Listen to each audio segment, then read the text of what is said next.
everyone, and welcome to another episode of the Business Growth Show, where we talk about all components of business and how to utilize them for exponential growth. My name is Athin Cassiotis. I'm a business growth expert where help business owners grow and scale to create wealth and freedom. And today, I have an awesome guest. His name is Daniel Tolson, and he's a successful business coach and is regarded as Asia's #1 business coach, specializing in emotional intelligence, and is a former Australian champion athlete. And Daniel will show us how to become successful by providing scientific and evidence-based methods on how to catapult your influence, accelerate your impact, and unleash new income levels. Welcome, Daniel Tolson, and thank you for being on my show.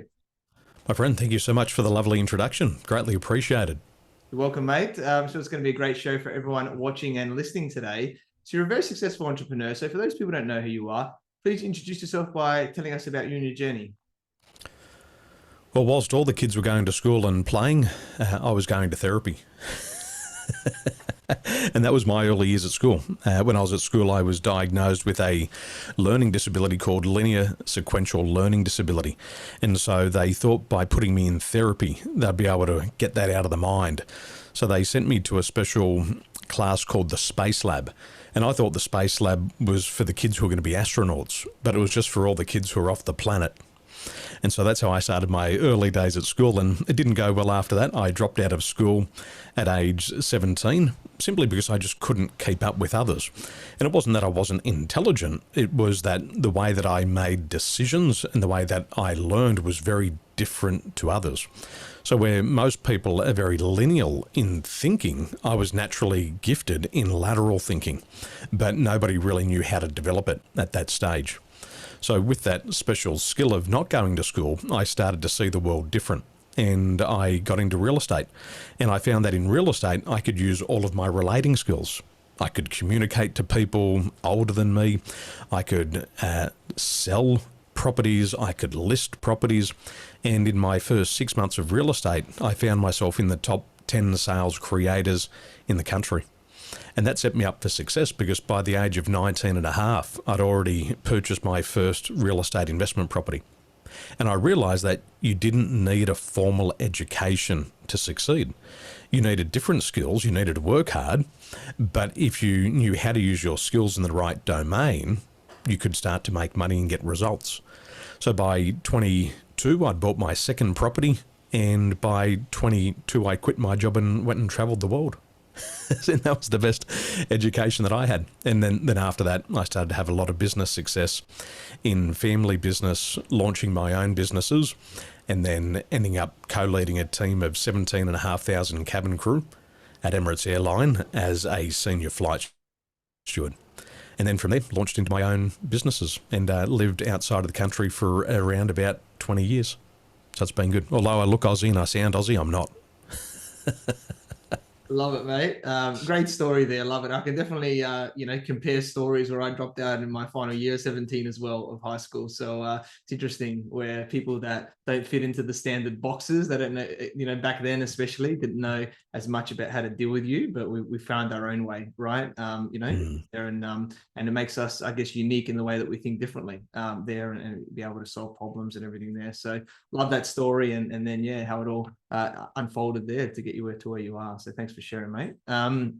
And okay, I know a lot about business, right? Like, we can do a lot of stuff ourselves when we start, but realistically, we need others to help us because we can't do everything, especially as the business is growing. So getting the right people in the business is really important. And I think this is a big challenge for business owners today or people within a business that do hiring, because especially in Australia or around the world, it's even tougher now with, less talent, so to speak, in the market and making sure that we're getting the right people. So I'd love to delve deeper on this with you today so we can hopefully help everybody to, make better decisions in that area. So firstly, let's talk about maybe some challenges, some common challenges or issues or costs associated if we get a bad hire, right? If we get the wrong person in the organization there and why it's essential to make sure that we get the right person, from the start. Well, as a typical Aussie would say, it's not cheap. And the reality is that when we hire somebody, there's a lot of time that goes into it. So to hire somebody in the business, you've got to at least invest at least 100 hours into the process. And if you bring that person into the business and they work out to be the wrong person, it takes around about 80 days to discover that they're the wrong person. So you've already invested 100 hours. Over the next 82 days, you realise that they're the wrong person and you have no productivity in your role or results from their role. And then you've got to start the business cycle over again to hire. So when we look at the associated costs in Australia, if you're paying somebody a salary of about $100,000 and you're a service-based business and you get it wrong, then that hiring mistake will cost you upwards of $300,000. Most businesses report up to $500,000. But if you're in a larger scale manufacturing business and you've got acreage, you've got the construction space, the building space, the machinery, the investment, one bad hire could cost you upwards of $1 million. And I've personally seen primary industry businesses make 10 bad hires per year. And so when they look at the profitability, they say, we've made no money. Well, all of that's a sunk cost, and 10 bad hires would equal $10 million in losses per year, but oftentimes not calculated. So that's the true cost of a bad hire. And I think if you've hired anyone before you start to think about it, well, I've had to create the ads. On average, you've got to get 250 CVs to find 15 potential candidates. Out of those 15 potential candidates, you're going to make 3 will go through to the final hiring round. You'll interview those at least 2 or 3 times. You'll make your final offer. And even at that final offer, 50% of people will say no. And so you've got to get back into the recruitment cycle all over again. And if you've been in business, you know what I'm talking about. And if you've worked for somebody else, you also know what I'm talking about because you see it and you're a part of it. So if you're a small business, it's going to cost you at least $300,000 for that mistake. Yeah, crazy numbers, isn't it, there when you actually think about it? And most businesses probably don't have the awareness of the numbers, even though they're so important about what it's actually costing them. But that should hopefully get us back into gear and going, we need to get this right. So let's talk a little bit about it from the start of the process. But I guess one key thing is the job description, right? Like, who are we hiring and how we're constructing that to make sure it's clear and everything before we go down the process. So do you want to maybe share a little bit more about that job description and, you know, what's important for that to make sure that we set the process up, I guess, you know, for success later on? The first stage of doing a really good hire is in preparation. And the team should sit around the table and get clarity on that position description. What's the job to be done? And probably the biggest mistake that a lot of businesses are making is that they're asking multiple jobs to be done by one person, and they need competing personalities. I was having a conversation the other day about a good salesperson, and a lot of businesses want a full cycle salesperson. Somebody to open the sale, somebody to manage the sales process, and then to close. But it takes 3 different types of temperaments to be able to do that. So the business says, we want one person to do all of that. And so then they build the job description around that. And so the problem starts there. So the job description's part of the process. One thing that most businesses fail to look at are the key accountabilities. And the key accountabilities are what this person has to do in the role. What are the results that they're responsible for? And we need to sit down and look through those very clearly. For example, if you're looking at a salesperson, then one of the key accountabilities is to prospect. The second one is to be able to present. The third one is to be able to close. And then the fourth one is to be able to follow up. But they're 4 different things and they require 4 different skills.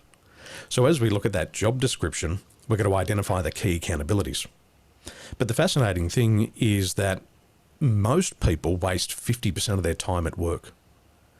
And 30% of their time is spent on activities that are not high value activities. So when we're thinking through the job description, we also want to think about time allocation. How much time does this person need to allocate to this particular key accountability per week? So, for example, if you're building a role for a salesperson, then prospecting is the first most important thing that they have to do. We know historically since 1927, the average salesperson doesn't pick up the phone till 11 a.m. in the morning. And that first 2 hours of time is wasted in preparation. So they think they're managing their time, but they're actually not doing anything.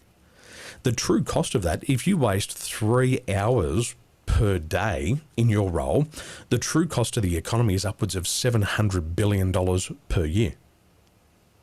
If you waste 36 seconds per day, the true cost to the economy is about $120 million per year. So when we think about these job roles, these position descriptions, the key accountability, we're going to think about how we want this person to allocate time.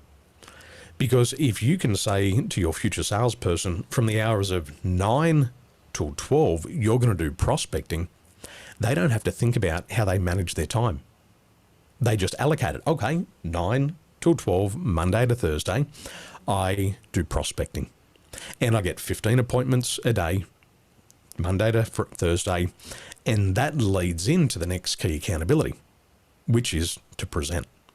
So these are some of the things that we've got to factor in. And there's many other things that have to go into that before you even complete the position description. And when you think through these things, it actually reduces the risk of a bad hire by up to about 93%. So the thinking is the most critical part of the job description.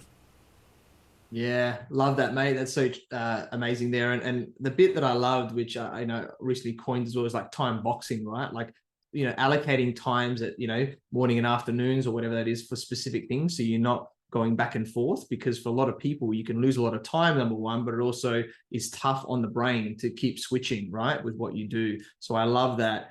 Just generally as a business owner to do that normally, but then to advise your staff to do it and actually set them up for success from the start is massive, to be able to do that. So I love that point as well. Really powerful.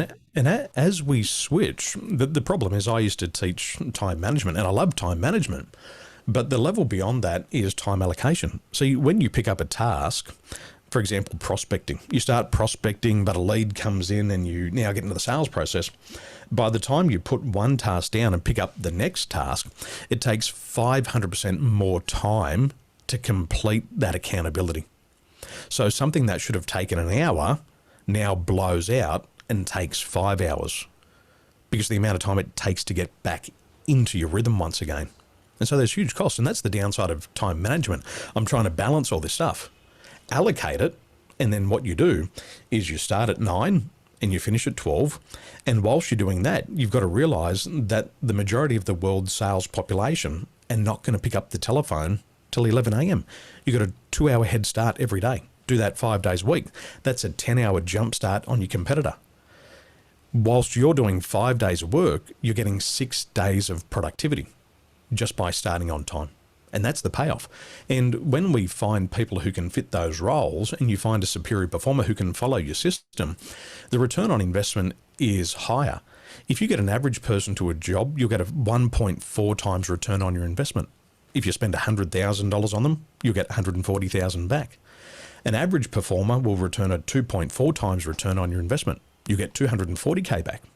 But if you get a high performer to follow your role description, they complete the time allocation, that same investment of $100,000 in wages will be a return to the business of $490,000.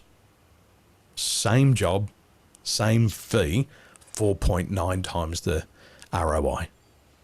Yeah, love that, mate. So true. And I love the numbers behind it about showing, how powerful it is when you get the right person, that A player, high performer in those roles. And you've got that, all those key things really clear for them to follow. I guess the other key thing as well was around culture, right? Like culture in a business is naturally important. We need to build that, but getting the right person that also fits the culture, right, is in there, because if someone's outside of that, that could really affect, the whole business, not just, the hire there. So do you want to maybe talk a little bit about what we should be thinking about, to make sure that this person that we're looking at is going to be a cultural fit at the same time? When we hire and we build our teams, we've got to consider what's called group dynamics. And there's 4 phases of group dynamics. First of all, the team forms and comes together. And it's like the honeymoon period. I remember when I met my wife for the first time, I was on my best behaviour. I smiled, I smelt good, I brushed my teeth, I did all the things, I said all the right things in that honeymoon period.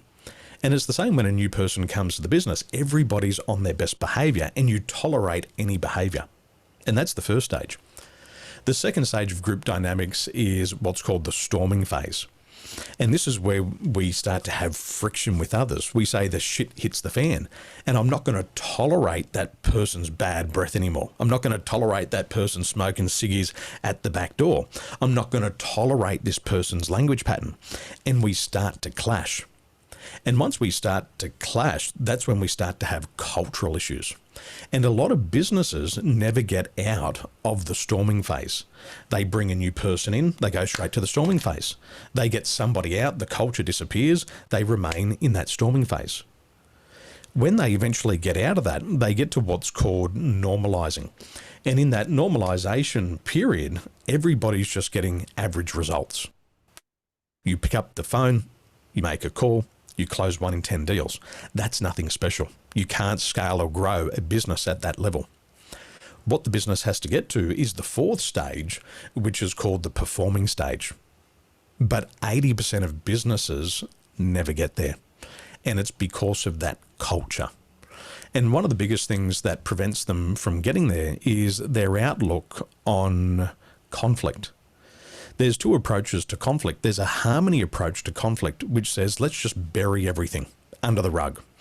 If there's a problem, let's sweep it under the rug. If there's an argument with you or I, let's just agree to disagree and get on with it. But eventually, over time, that fire builds up, it builds up, it builds up, and it turns into a massive explosion. And from a small conflict that you and I had that we could have solved immediately, it's turned into like an atomic bomb, and now it impacts everybody. So in terms of impact on culture, one bad hire can actually impact the workflow of 300 other people in an organisation. One person will impact 300 lives. And the big problem with the culture is that there's too many harmonious organisations. It's the kumbaya, it's the call to God moment. Let's just get along and be friends, but let's not deal with the conflict. So that's one approach. The other approach is what we call is the conflict outlook. As soon as there's a problem, we deal with it. If you and I have a conflict, we deal with it immediately so it goes no further. If we have a conflict with another department, we deal with it today and we get on with it, because we've got to get out of the storming, we've got to get past the norming, and only then can we get to the performing stage. And so dealing with conflict is a major part of that. And if we're dealing with conflict and we have that conflict approach, then when we induct new people into the organisation, we can actually educate them on how we deal with conflict. So from day one, that person says, well, if I've got a problem with Daniel, I'm going to deal with it head on. And it gets solved and everybody moves forward. So they're the 4 stages of group dynamics. And 80% of businesses never get through to performing because they can't deal with the conflicts. Yeah, I love that one. So powerful there. And I love that you're instilling that, right? It's like part of the induction, or how how we do things around here to make sure that things are being resolved as quickly as possible. So love that part there. And I guess, when we're interviewing people now, a lot of people still look at the skills. Oh yeah, can they do the job? And as long as they're the best person on paper, but realistically, IQ is not as important as the EQ, especially the behavioral side of things, right? Is like, and I know you're big on emotional intelligence as well, but the behaviors and understanding the attitude, right, of the person is going to be so important. So do you want to touch a little bit on that side of things and about maybe some questions or things that we should be thinking about in those interviews to make sure that those soft skills, right, are there, so that, if there's challenging times, they're going to be able to, get through them. The more you learn, the more you earn. That's been rammed down our throats for decades. And I was training 75 leaders last night, and I spoke to one leader, and she has 2 master's degrees. She's a certified practicing accountant, and she still doesn't have the success that she's looking for. And she said, Daniel, how is it possible that I've gone to university and school for a good portion of 30 years and I still don't have the success that I'm looking for? She said, I've got all the knowledge. And I said, well, what about your skills? She said, I've been practicing for a decade. And I said, well, what about your attitude? And she said, well, that's a problem. See, we can have all the knowledge and all the skill that we desire, but if we lack the right attitude, then we're going to take the wrong action. And when we study how the brain works, we've learned that how we make decisions remains consistent over time. So from the time of conception, your brain is developing different ways to make decisions. And that stays the same throughout most of your lifetime. You and I have spoken about this before. We've got 60,000 thoughts a day. 95% are on repeat. And so how you think, decide and act determines your results. And we do it all day, every day. And it's outside of conscious awareness. We're actually inattentive to how we make decisions. People say, well, Daniel, I did a plus and a minus. I weighed the pros and cons. No, that's a tool of thinking, but you don't know how you got to the decision. So when I looked at this person's Hartman value profile, which measures the brain's natural process of making a decision, she had some really good attention scores in the area of systems judgment. So if you think about this, a certified practicing accountant, somebody who's completed 2 master's degrees, is a very systemic thinker. She knows the taxation laws, she knows the accounting principles, and she can look at your numbers and go 1, 2, 3, 4, 5, 6, profit, loss, etc. And her mind works systemically. That wasn't the problem. She could do the job, but she didn't have the success that she desired. And that comes back into what you mentioned before about emotional intelligence. Daniel Goleman, in his book Emotional Intelligence 2.0, stated that 58% of your success in life is going to come down to your emotional intelligence, not your IQ. Your IQ is fixed. At age 13 or 14, it doesn't change. But emotional intelligence is fluid, and there's 5 key areas. The first area is self-awareness, and this is understanding why we think and feel the way that we do. Lady last night, she doesn't know how she thinks. If you don't know how you think, you don't realize how that impacts your emotions. And if you're acting out of fear, you're going to get a very different result than if you are acting out of courage. The second pillar of emotional intelligence is self-regulation. And self-regulation is about controlling those thought and feeling impulses. Everybody has a family member who speaks before they think, and they always end up in trouble. And all of us have been in that dark hole before, that pit of despair. We know we're in there, we know it's not good for us, but we can't get ourselves out of it. And that's regulation. The third pillar of emotional intelligence is motivation. Now, it's not the Tony Robbins jump up and down motivation, T. Harv Eker, I've got a millionaire mind. It's not that type of stuff. It's about resilience. You know, in business, you're going to fail more times than you succeed. It doesn't mean that you're not going to be rich. See, 71% of decisions you make will turn out to be wrong in the fullness of time. And the only way to overcome a bad decision is to make another decision. And when that doesn't work out, you decide again, you make another decision. But you've got to have the resiliency to pick yourself up. You know, the Japanese say, fall down 7 times, get back up 8. And if you look at any business person, they've had huge failures. The average self-made millionaire goes bankrupt or close to bankruptcy 2.4 times before they succeed. So when we looked at this case study last night, the problem wasn't the knowledge and the skill, it was the approach. And she was self-depreciating. She wasn't asking for more responsibilities. She had been offered 2 pay rises, but because she didn't feel worthy of it, she never followed it through. So emotional intelligence is going to determine how we think, how we feel, and how we act. And if you've got the right knowledge and the right skill, and you still don't have the success that you're looking for, then the third component is the attitude. It's how we're approaching the job. It's how we're approaching the people. And they're the things that have to change. And that's the importance of emotional intelligence for both a business person and a serious professional. Yeah, love that. Completely agree. So powerful, and having that growth mindset, right? Like that you want to grow. It's not like I've always been this way. This is the way that I am. I think that's the very fixed way of thinking. It's like I shouldn't have to change. But one of my coaches said, "How you grow is how you succeed." Right in that area there. So your attitude can be fixed. And as you would know, Daniel, like especially as the business owner journey, it's tough, especially at the start, right, of the journey. There's a lot of ups and downs. And I think that's why most businesses fail, is that they don't have that resilience and that attitude to keep going, right, when times get tough. And then, then there's still going to be challenges as the business grows. They're just different challenges, right, where, people leave, hiring things, whatever, right, that pops up for them that we try and mitigate. So I think, it's so important that we keep building that mindset, that attitude side of things, so that when things pop up, we can be able to make the right decisions in those moments and not let it affect us. So yeah, awesome, mate. The data inputs is we've been fed a lie. Think about how many webinars people have gone through during the 2.5 years of COVID. And all you need to do is you can start, I watch these ClickFunnels ads. Dame and John, you don't need my money to start $1 million business. All you need is another funnel. A funnel will change the car that you drive, the house that you live in, the holidays that you go on. And people think they can just do one thing and that's going to equal success. That's bullshit. It's a lie.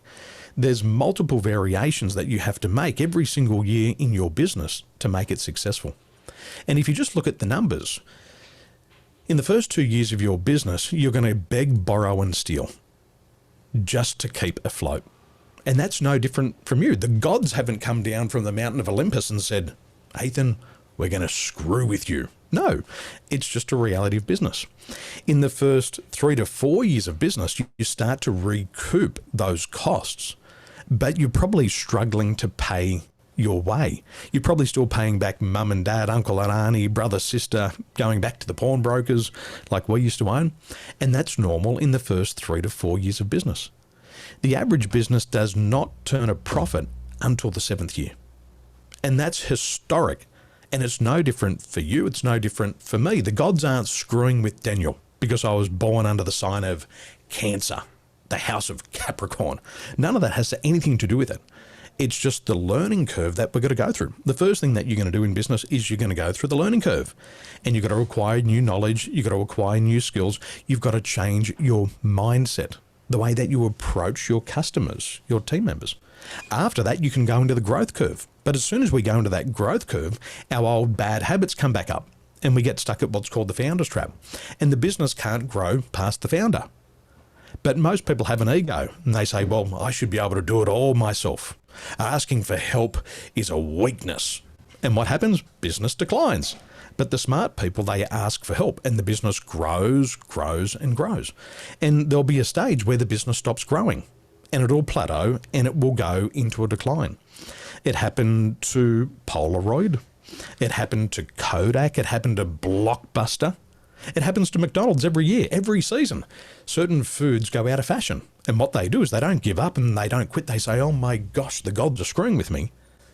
They say this is a natural part of business and we've got to get back into business model innovation. Let's reinvent the menu.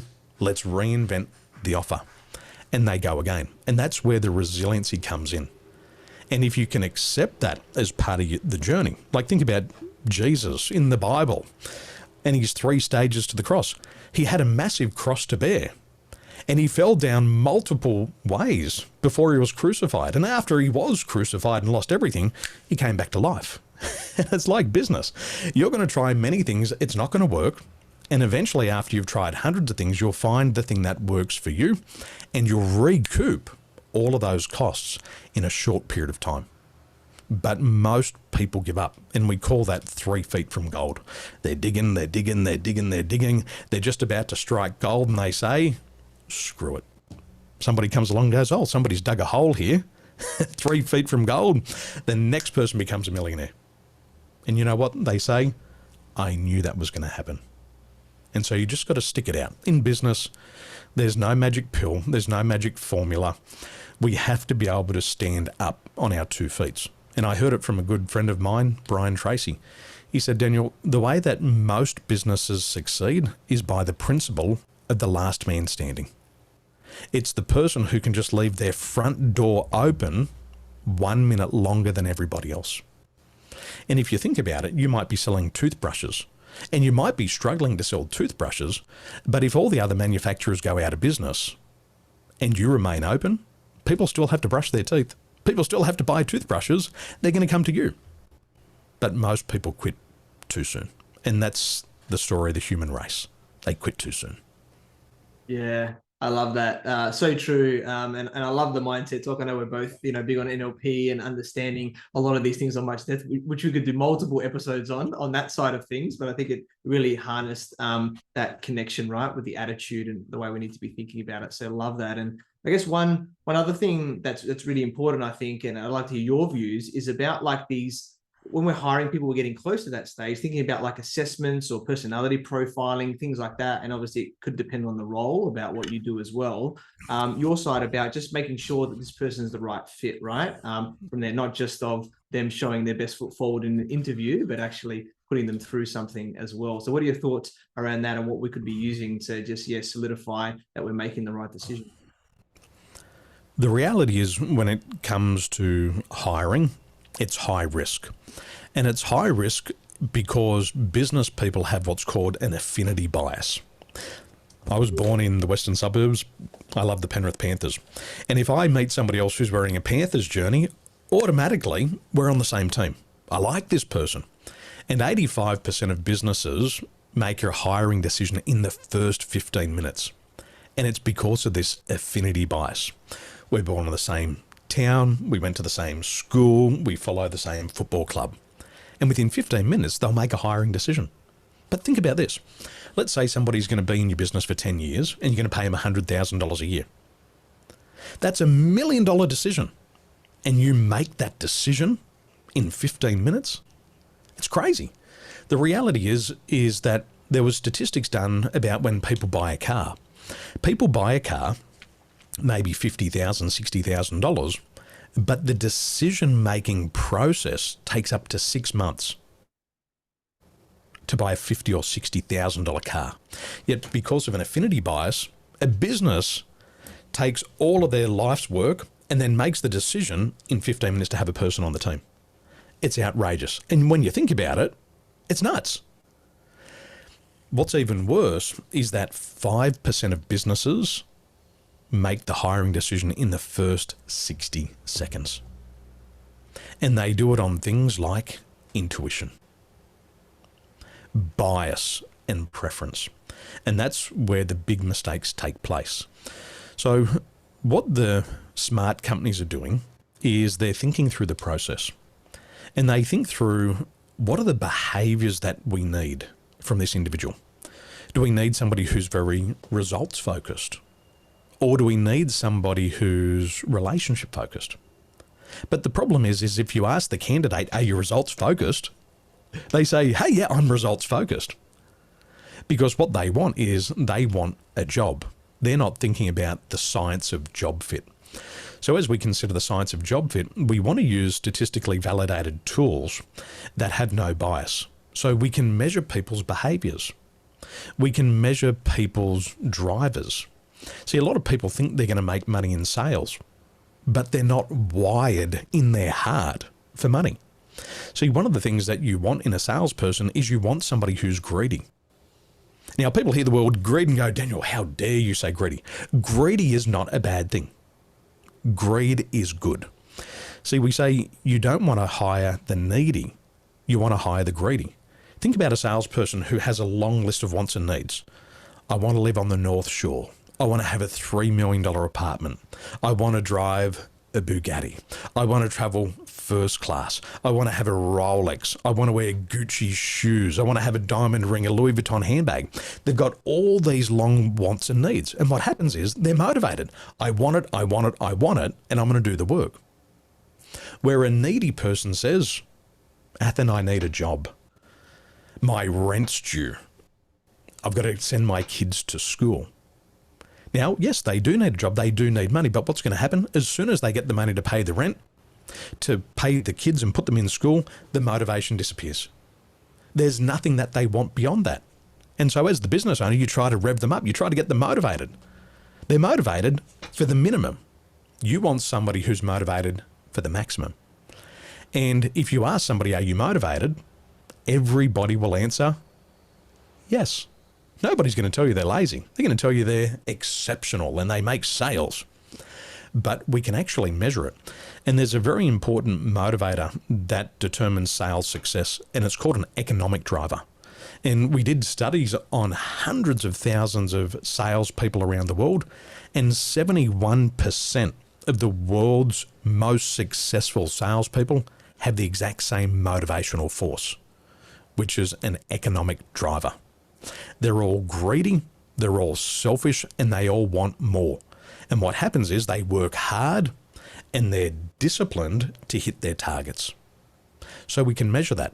And if somebody doesn't have that within them, it doesn't mean there's anything wrong with them. It just tells you the job in and of itself will not trigger intrinsic motivation. And if you can know this about people before they even step foot in the door, you can eliminate the hiring mistake immediately. The studies show that if you double somebody's income, the motivation will spike for 60 minutes and it will return back to its normal levels on the 61st minute. And every boss knows this. Employee comes in and says, boss, I need a pay rise.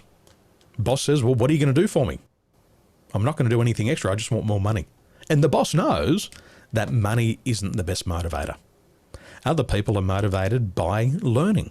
And so you might have to introduce incentives to learn in the role. And so by using statistically validated tools, you can see this. It's like an X-ray. It's like an MRI. It's like a blood test on what's happening inside of the person. So we stop listening like we say in NLP. Talk is cheap. The most important thing is action. But the problem is, if you hire the person, you've got to wait now 100 days to figure out if they can do it or not.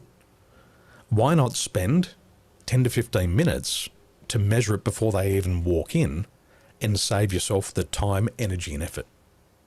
I did this for a client the other week. We found a salesperson. He was a match to our benchmark. We interviewed another salesperson. They didn't meet the benchmark. So we said, this is not the right job for you. Go and work for somebody else. Candidate number one, you're a perfect fit. He's been in the job for 9 days and they've already made $30,000 because this one person in the first 9 days. So the speed to proficiency accelerates. He's already paid for himself. If he walked out next week, they'd lose nothing, but he's not going to go because he fits the job. And that's the goal. If you get the right person for the right job the first time, you eliminate the risk and the business gets into that performance curve. They go from forming, storming, norming to performing in a matter of days, not years. Days. Instead of taking 6 to 12 months, days. Yeah, awesome, mate. Love that. And so powerful what you just shared. And just to add a little bit more, just to see if people go on, yeah, but how do we do this? Is there at least one tool or something that you can recommend, if not multiple, that people can do to understand these drivers about people so they can make that better decision? There's many tools out there in the marketplace, and the skill is choosing the right tool. So if you want to look at people's behaviours, you want to start to explore a science called DISC. If you want to explore people's motivators, then you've got to start to have a look at what's called passions. If you want to explore the way that people think and decide, then you've got to look at people's Hartman value profiles. If you want to measure people's selling ability, you've got to have a look into sales IQ. And if you want to have a look at people's emotional intelligence, then you want to explore emotional quotient assessments. And what we know is if you use a combination of 5 to 6 of those in the hiring process, you'll eliminate the hiring mistake by 93%. It'll also accelerate the process. Instead of spending 100 hours in the recruitment process, my clients have brought it down to as little as 10 hours. So you're going to save time, you're going to save money, and then you're going to get results in seconds. That's the way to do it. Yeah, awesome, mate. Thanks for sharing to look at it from those different angles to take action depending on the right fit, especially for that particular role. And so much gold has been shared today, Daniel. Thank you. It's been awesome. And as we're, I guess, wrapping up here now, what one key piece of advice would you like to give to all the entrepreneurs watching and listening today? Hire slow and fire fast. Nice. Simple and effective. Completely agree with that. Because you want to get it right, and then if they're not there in that moment, then get rid of them quickly. Otherwise, it's going to cost you hundreds of thousands of dollars, or $1 million potentially, depending on the type of business. So love that, mate.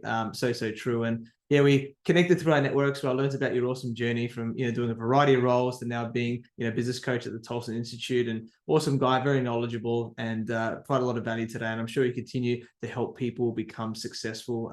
Very grateful we connected, and I'm very grateful to be on your podcast as well before this, and great to share that, knowledge with our audiences, and look forward to working with you. So Daniel, how can people find you and get in contact with you? My business is my name. So if you type in Daniel Tolson, you'll see my website, danieltolson.com. Go there, heaps of free resources. I've authored 15 books. You can download them all for free. All of my trainings on NLP are free on YouTube. My trainings on timeline therapy are all free on YouTube. So if you want to learn at your own pace, go to my website, and that'll direct you to my other pages. Awesome. Love it. Definitely check out Daniel on his website and all those goodies that he's got available for you as well. And thank you to everyone for watching and listening to this show where we talk about everything on business growth. And please like, subscribe, and leave us a 5-star review. And you can find me on LinkedIn, Facebook, Instagram, and YouTube as Athin Cassiotis, or visit my website, athincassiotis.com. If you want to grow and scale your business, you reach out to me on any platform to see if we're a good fit. And I completely agree with you, or do I? The only way you know is if you tune in next time. So until next time, remember that our business grows when we learn skills and take action using them in spite of fear. So remember to design your growth and results.